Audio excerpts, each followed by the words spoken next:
वो परमात्मा कैसे बनते हैं जिनके जीवन में ना कोई ग्रहण होता है ना कोई त्याग होता है, अपने आप में परिपूर्ण होते हैं और अंतरात्मा जो है वही परमात्मा बनने का सौभाग्य प्राप्त करता है।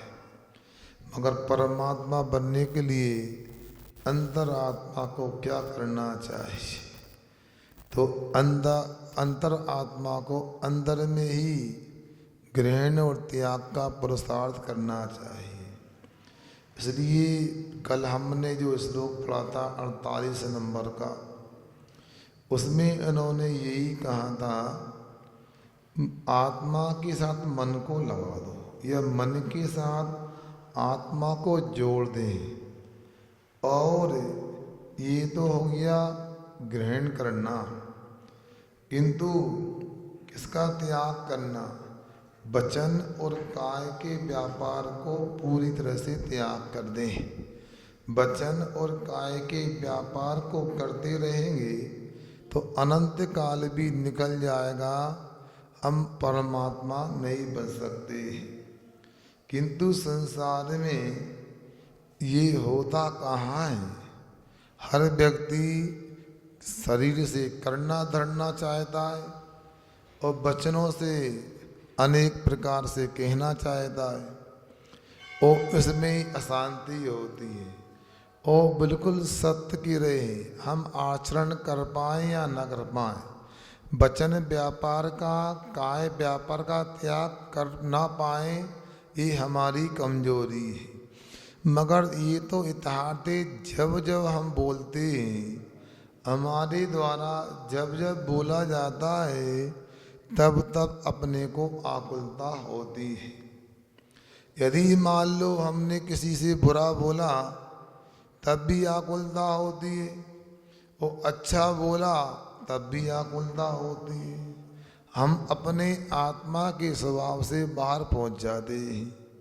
अब स्वयं विचार कर लो, हमने कभी किसी पर क्रोध किया है, किसी को डांट लगाई चिल्लाए या किसी को मारा है, बाद में कैसी अनुभूति हुई? अपने आप को शांति मिलती है क्या? अच्छा लगता है क्या? नहीं लगता है ना। तो इसको कहते हैं आपे से बाहर, अपनी आत्मा से बाहर आना, इसी का नाम है।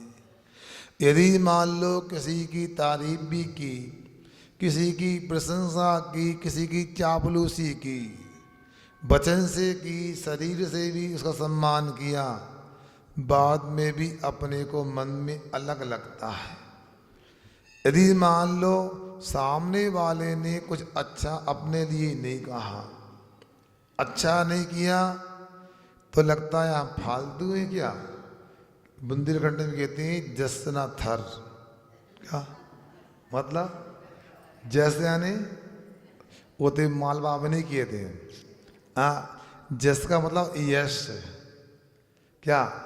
थर यानी ईशान, थरे आई बोलते हैं। मतलब ना कोई एहसान मानता है ना कोई यश मिलता है। इसलिए क्या मतलब करने से? हम पागल हैं, लगे रहे, हमें नहीं करना पता, ये होता है। मतलब व्यक्ति को सोचो कि ये वचन से काया से कितनी परेशानी होती है।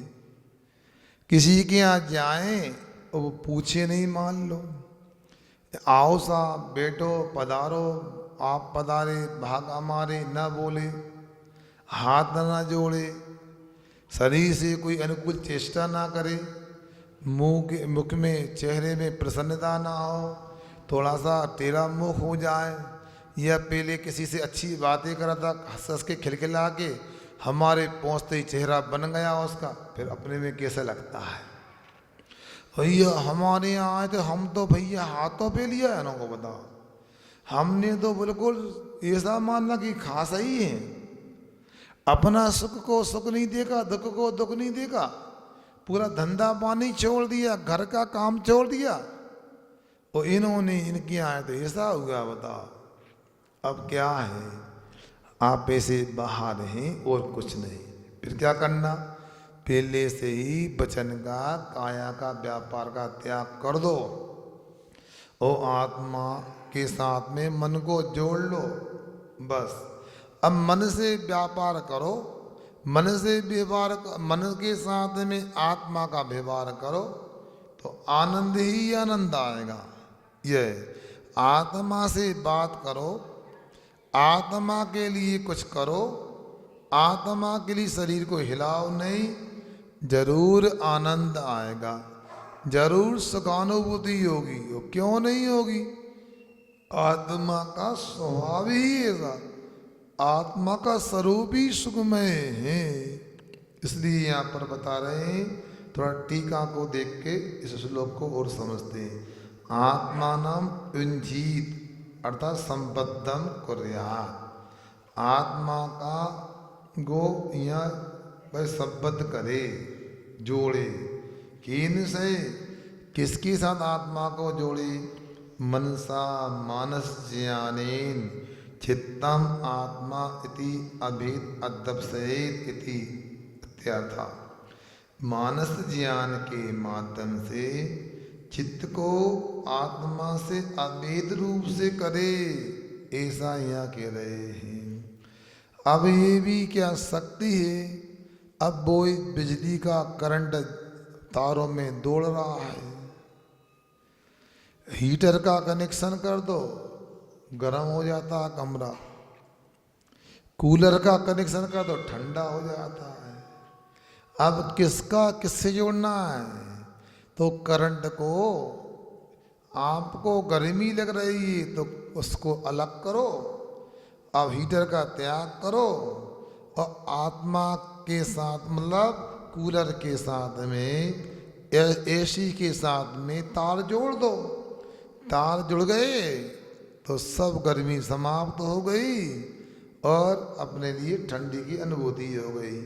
तो मन से आत्मा को जोड़ो, मन के साथ में अभेद कर दो, पता न लगे एक में एक हो जाए, बस ऐसा है। अब क्या होगा?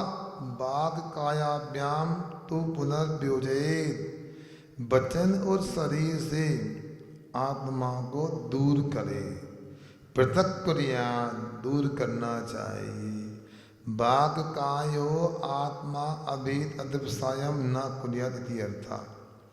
वचन और काया से, यानी काया में आत्मा का वह अध्यवसाय नहीं करना चाहिए, अथवा ये करो वचन और शरीर का आत्मा से अध्यवसाय नहीं करना चाहिए, यही गड़बड़ होता।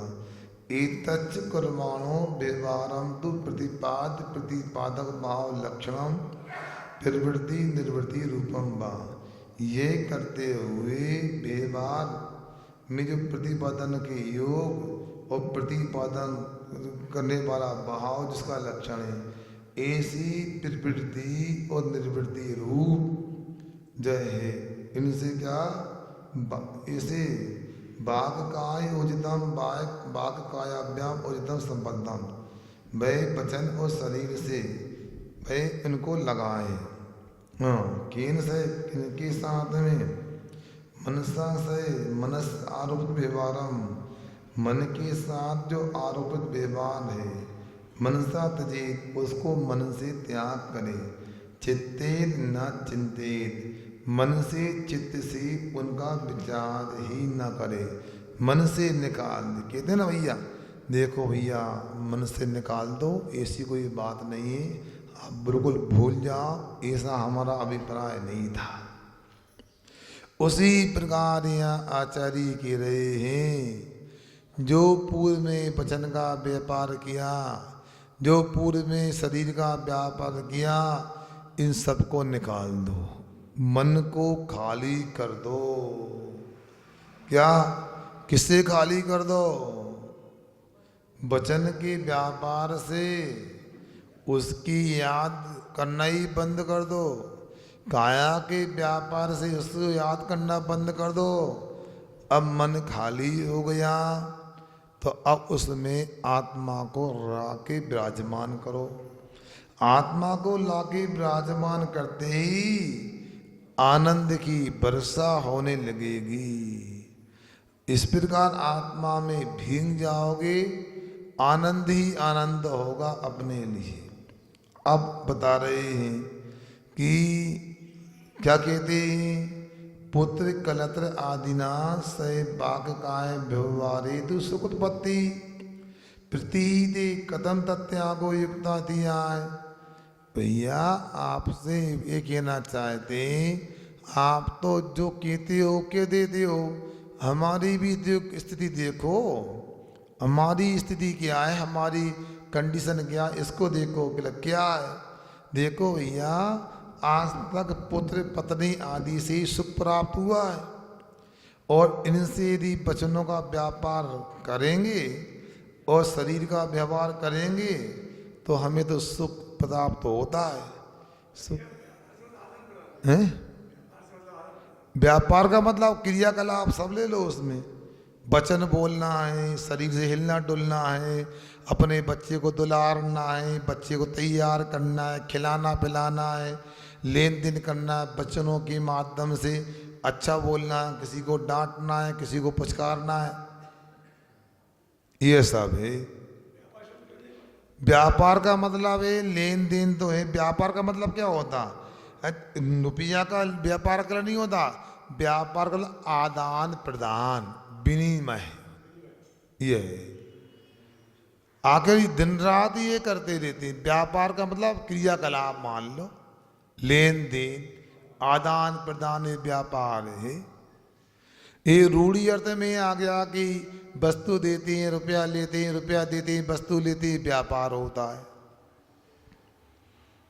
ये स्थूल अर्थ है, प्रत्येक समय व्यापार चल रहा है। मन का व्यापार है, वचन का व्यापार है, काय का व्यापार है। इनको बंद कर दो। जो विद्वान इंदौर में मेरे को पढ़ाते थे, अभी भी हैं, वो कहते थे भैया व्यापार बंद करो। कैसे करना है? अभी आपसे कहें, क्यों चंदमल जी, काय की दुकान आपकी? किराने की दुकान है। अब मान लो आपका मुझे दीक्षा लेना है, कल्याण करना है, दुकान बंद करना है। अब बंद करना तो कैसे? भैया तुम सामान खरीदते जा रहे हो, ट्रक के ट्रक खाली होते हैं, कहते दुकान बंद करना। नहीं, व्यापार तो बंद करना, फिर ये क्यों मंगाते हो? मेल मिला रहा है। क्या कहते? मेल मिला रहा है। अब ये मेल तो हमेशा मिलाते ही रहोगे, फिर क्या करना? फिर इसका उपाय दुकान यदि ईमानदारी से बंद करना है, आपको आत्मकल्याण करना है, तो फिर देखो हमारी सलाह मानो। क्या सलाह मानो, कैसे मानो? तो यहाँ कहते हैं कि देने वाले को दे दो, जिससे उधार लिया है ना उसके घर जाओ, भैया जजनेन्द्र ये संभालो, कल से दुकान बंद कर रहे हैं। और जिसने अपने से लिया है, जिसको हमने उधार दिया है, उसके पास जा, भैया उत्तम क्षमा, आप संभालो, हमें कुछ नहीं चाहिए, छोड़ा हमने, दुकान बंद हो गई। बाकी हम लोग ये तो करते, बातें खूब करते हैं, जो करना चाहिए वो नहीं करते। अनादिकाल से यही हो रहा है। इसलिए यहाँ कह रहे हैं, देखो बोलना बंद करो, शरीर से हिलना डुलना बंद करो। और पहले हिले डुले थे, जो बोला उसे भूल जाओ। कभी कभी सामायिक करने बैठ जाओ, ध्यान करने बैठ जाओ, पुरानी बातें याद आती हैं। होता है कि नहीं होता? यहाँ तक कि इतने हो जाते हैं इसमें हम आसक्त हैं, लीन, कि यदि इष्टे तो रोना आने लगता है अपने वाले को याद करके। जो पराया है उसको याद करके, या कोई दुश्मनी है उसको ही, या गुस्सा भी आने लगता है कई बार। पर ऐसा लगता बस मैं सामायिक कर रहा हूँ, वरना मैं ठीक करता उसके लाने। अब क्या है, अभी भी अंदर से त्याग नहीं हुआ है। और जो ओंठ तालु जिब्बा आदि के माध्यम से जो हम करते हैं वो तो स्थूल बात है। अंतर जल्प भी होता, जो ओंठ चालू जिब्बा कंठ आदि से उच्चारण होता ना, ये बहिर्जल्प है। ये बंद होने पर भी अंतर जल्प हो जाता है। मौन भी रखते हैं, साचा मौन तो वही है, अंदर बोलने का भाव ही नहीं है।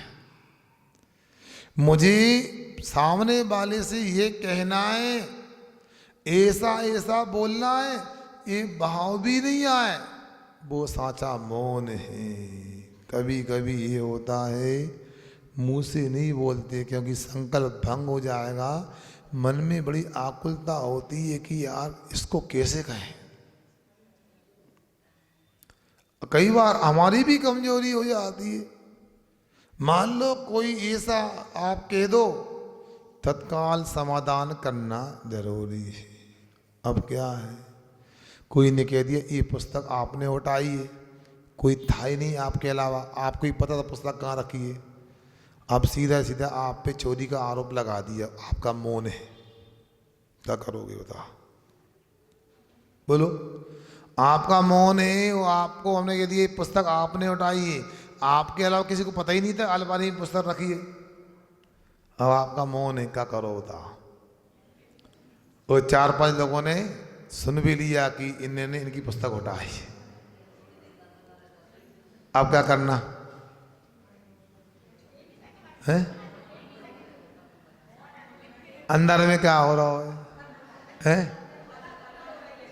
अंदर आकुलता हो रही ना है, तो मतलब का ऐसे, मतलब का कंपन हो रही है, डर रहा है, मतलब तुमने पुस्तक उठाई है, डर रहा है, देखो देखो हाथ कपड़ा है इसके, देखो कपड़ा है, देखो अब और उल्टा हो गया है। पेन कापी नहीं है, कागज नहीं है, सिलेट बत्ती नहीं है, तो क्या करो? इसलिए भैया मौन की साधना सामान्य नहीं, बड़ी श्रम साध्य है, हर व्यक्ति की बस की बात नहीं। इसलिए अंग्रेजी में कहते हैं silent is gold, speech is silver.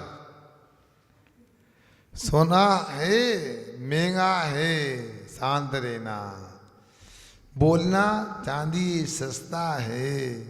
इसलिए आचार्य कह रहे हैं, फिर भी यहाँ प्रश्न किया है सामने वाले ने, आपकी ओर से बात रखी है कि पुत्र कलत्र हैं, भाई बंधु हैं, माता पिता हैं, पुत्र पुत्रियां हैं, इनके साथ वचन व्यवहार करने में, काय का व्यवहार करने में सुख की उत्पत्ति होती है। शास्त्र रखें, दान कर लो, फ्री में मौका मिल जाएगा। हाँ, इसलिए पीछे रख दिया करो। तो अब सुनो, यहाँ आचार्य के रहे वचन का त्याग करो, काय के व्यापार का त्याग करो, मगर देखो सुनो, अब बताएं, अपना वाला कोई मिल जाए तो कहते महाराज रात छोटी पड़ जाती, बिल्कुल 14 घंटे की ठंडी की रात भी छोटी पड़ जाती है, तो मजबूरी में सोना पड़ता है कि सुबह जल्दी उठना है। या दुकानदारों चाहे माता बहनें हो, सब एक पे बढ़ के एक ही बदनाम एक पक्ष को करते हैं। बस यदि दुकान बंद 10 बजे हो गई, भाई साहब पटिया पे का प्यारा है 12 बजे तक, कहा देर से कहा आया है, तो बातें करने लगे थे। बताओ हैं? चाय की टपरा पे, पान की टपरा पे दुकान पे जाके गपिया रहे हैं। बता इतनी कहें 10 मिनट खड़े होने में दिक्कत है, भाई 1 घंटा खड़े हैं, बताओ हैं? हाँ बिल्कुल, हाँ ये कह रही है पनियारन जो होती थी वो सिर पे तो खड़ा रखे, हाथ में बाल्टी छन्ना रस्सी है, वे बातें कर रही हैं, दिखाई नहीं लगी सिर बजाने सिर पे हैं? और निंदा में तो कहना ही क्या, नहीं वो निंदा नहीं, कभी कभी अपने वाला होता है तो अनेक प्रकार से होता है, राग की बात भी, द्वेष की बात भी सब होती है, कुल मिला के ऐसा होता है। यह है शरीर के व्यापार में भी मजा आता है, अपने वाला हम कह रहे हैं ना, 107 बुखार भी हो किसी माता बहन को और मायके से कोई अजाया बसते, पूड़ी सब्जी मीठा नमकीन सब बन जाएगा। अभी अरे अभी बना रहा है। अब मेरे तो फोन लगा, कौन का नंबर है? उनका नंबर है। हेलो 10 मेहमान आए आपका अतिथि का। अरे हम तो नहीं कर पाएंगे, स्वास्थ्य गड़बड़ है, रात में उल्टी हो गई थी हमें, अब न कर पाए। ओके तो नहीं आपके मायके से आए भाभी चाची वो वहीं से आए, मामा लोग आए हैं, अब देखो चाची के लाने हैं। अब ऐसा है, अब तो बिल्कुल स्वस्थ है, लगाओ थर्मोमीटर, कोई बुखार नहीं आएगा।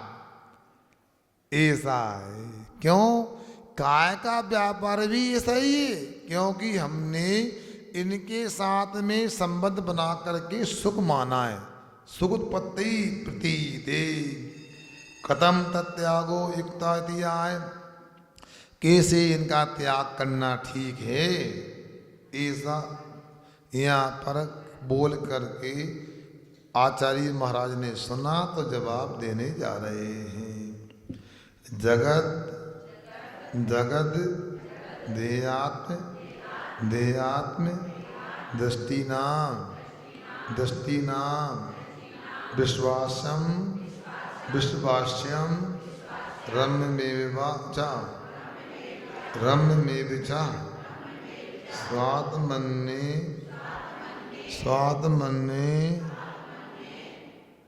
बात्म दृष्टिनाम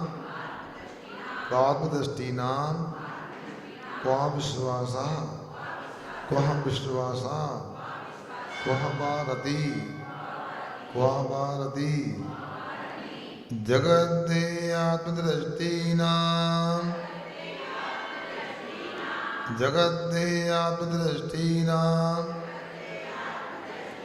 विश्वास्याम रम्य में विचार स्वात्मन्ने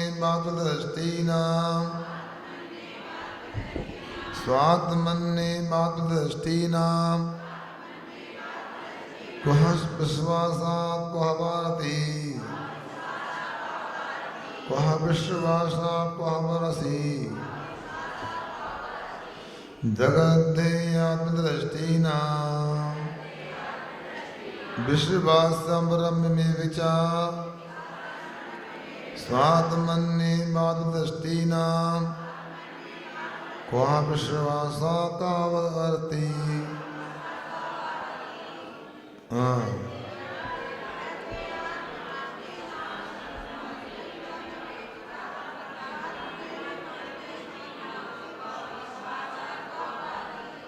बहुत अच्छा, शास्त्र ले लो, शास्त्र।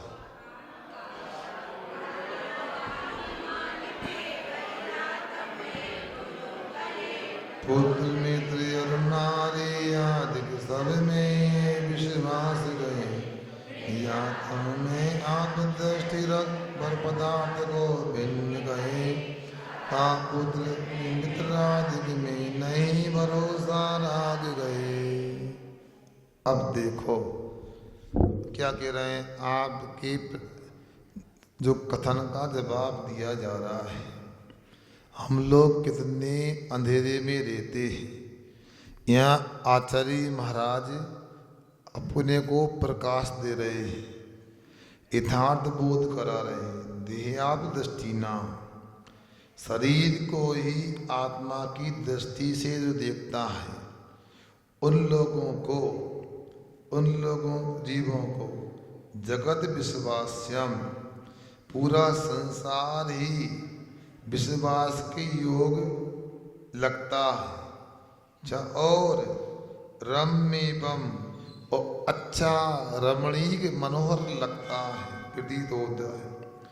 स्वात्मनि एव आत्मदृष्टिना, अपने ही आत्मा में आत्मा की दृष्टि रखने वालों को, कुहा विश्वासा, संसार में कौन सा स्थान कौन सा पदार्थ विश्वास के योग्य है, कुहारती, और कहाँ राग करें, किससे संबंध जोड़ें, ये सब दिखता ही नहीं है।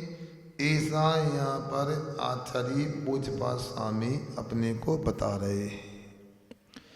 अपने को अच्छी ईमानदारी से निष्पक्ष होकर विचार तो करना चाहिए। हमने विश्वास ही नहीं किया, विडम्बना से बात की है। यदि मान लो यदि संसार के लोग विश्वास के योग्य तो धोखा कौन देता है? पहले बताओ, धोखा कौन देता है? जितने सगे होते उतने ज्यादा धोखेबाज होते हैं। क्या सुन रहे? आजकल तो कहना ही क्या, एक जगह की बात सुना रहा हूं। शादी तय हो गई थी, लड़की वालों को 2 लाख रुपया देना था। क्या अज्जू भाई क्या कह रहे? कितने देना था? 2 लाख। उतनी हो गई थी। 50,000 तो सगाई में देना है और 50,000 शादी के पहले देना है, 1 लाख विदाई में देना है। हम अपनी लड़की का विवाह आपके लड़के से कर देंगे। अब भैया रिश्ता तो खास है तो कोई विश्वास तो करना ही होगा। और उन्होंने बड़े धूमधाम से, चलो लड़का का काम हो गया, ठिकाना लग गया लड़का, तो उसने पैसा दे दिया। 50,000 भी ले लिए, शादी के पहले 50,000 वो भी दे दिए। कितने बचे? 1 लाख। वो भी विदाई में दे दिए। इसके बाद में पुलिस में रिपोर्ट कर दी कि ये 1 लाख रुपये लेके जा रहा है मोहल्ला ने। फिर क्या हुआ? उन्हें गिरफ्तार कर लिया, 1 लाख और दिला दाए। लड़की भी नहीं दी, पैसा भी नहीं दी, पूरा हो गया। ऐसा संसार है। सोना एक जगह शादी हुई और उन्होंने एक आध किलो सोना चढ़ाया। वो 8 दिन रही, अपनी बहन को साथ लाए कि अकेले कैसे रहेंगे, और पूरा सामान लेके 8 दिन में गोल हो गई। बताओ कौन का विश्वास है? बताओ इस संसार में कौन है अपना सगा?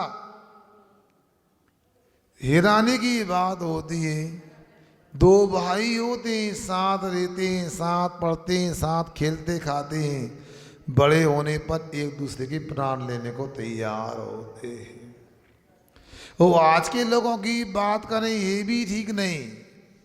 सतयुग में भी कलयुग का नजारा देखने मिला था। बताओ वहां पर भी लड़ते थे। बताओ वो देशभूषण कुलभूषण को याद करो, कौन सगा है? सुन रहे भैया? कथा सुनिए, नाटक भी देखा होगा। कौन का है? क्या था बताओ? नहीं सोचो अब क्या है? सुख की उत्पत्ति आप कहते हो, किस पे विश्वास करें?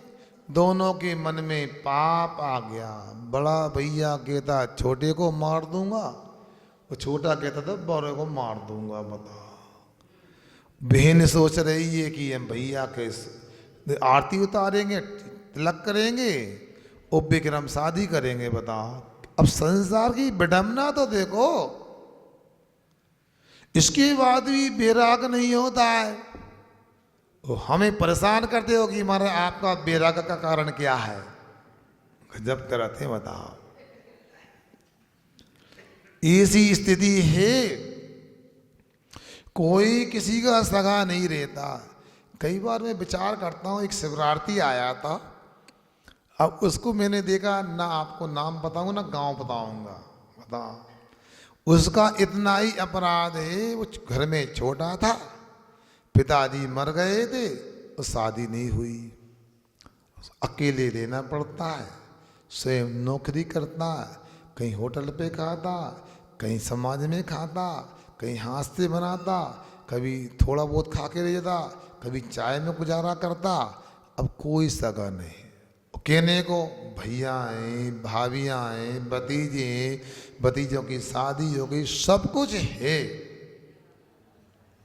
आखिर ये नहीं हो सकता अपना भाई ये जिंदगी से अपने एक परिवार में खेले कूदे, उसकी शादी नहीं हो पाई, चलो अपन भोजन कराएं, उसको साथ में रख ले।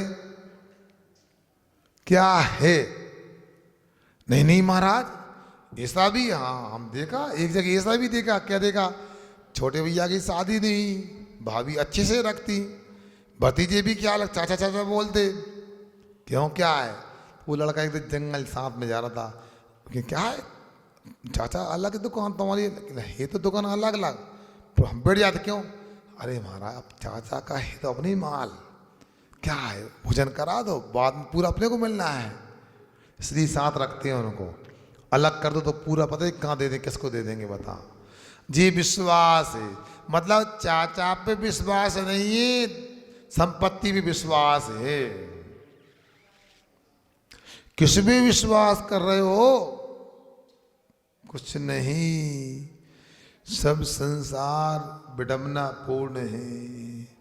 सत्तो वियोध मृत्यु, मृत्यु भी जाय देता सत्तो, कम विभाग बसादो ऐसो स्वभाव संसारो।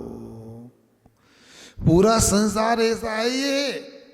तुम लोग माता नहीं पटका करोगी पंचम काल में है, कलयुग है, सब ऐसा ही है, धोखेबाज है, अनादि से ऐसा ही है। संसार इसी को कहते हैं। वो किसी का दोष नहीं, अपने कर्मों की विडंबना है। यह पुण्य का उदय है तो सब सगे हो जाते हैं, पाप का उदय है तो दूर हो जाते हैं। अब बताओ, कोई व्यक्ति आया है, उसको भोजन कराना है, कौन ले जाएगा? अब एक दूसरे का चेहरा देख रहे हैं, अंदर में एक काम करो, वो लिस्ट में देखो कौन का नाम है। अच्छा, अब एक व्यक्ति आया, मान लो सुप्रीम कोर्ट का जज था, कौन ले जाएगा उसको? कोई मान लो अरबपति व्यक्ति आ गया, भैया कहाँ रुकना है इनको, कहाँ रोके हैं? अब बता, ये स्थिति है। मतलब सब स्वार्थ का संसार है। आप में मेजबानी करने की भावना नहीं है, स्वार्थ सिद्ध करने की भावना है। अब कोई दवाई निरीक्षक आ जाए, ड्रग इंस्पेक्टर आ जाए और पूछे मेडिकल वाले से, क्यों भैया इनका भोजन कहाँ होगा? अरे नहीं हाँ हमारे भैया है, हम घर ले जाएंगे, कैसा है? कोई मान लो इनकम टैक्स ऑफिसर आ जाए तो हो जाओ, कहाँ जाना है उसको भोजन करने? हैं? मान लो रायसेन जिले का ही है वो, क्या करो बताओ, कहाँ ले जाएंगे? मिठाई की दुकान है, कोई फूड इंस्पेक्टर आ जाए, और क्या करना है? तो कुछ चाय पिलाओ कि नहीं पिलाओ? शेखर चंद जी बताओ, काजू किशमिश खिलाए, क्या है? ये संसार है, कोई किसी का सगा नहीं है, ऐसा है। भैया एक काम करो, 4-5 दिन यहीं पे रहो। अरे नहीं जाना है हमारे लाने। अरे क्यों जाना है, रुको ना, कहते कहते। अब कोई ठेकेदार था, उसको रोका नहीं रोका। अब मान लो कोई हिमाचल प्रदेश में कोई 10 करोड़ का ठेका निकल आया, कोई काम निकल आया 10 करोड़ रुपए का, उसमें सीधे सीधे 4 करोड़ बच रहे।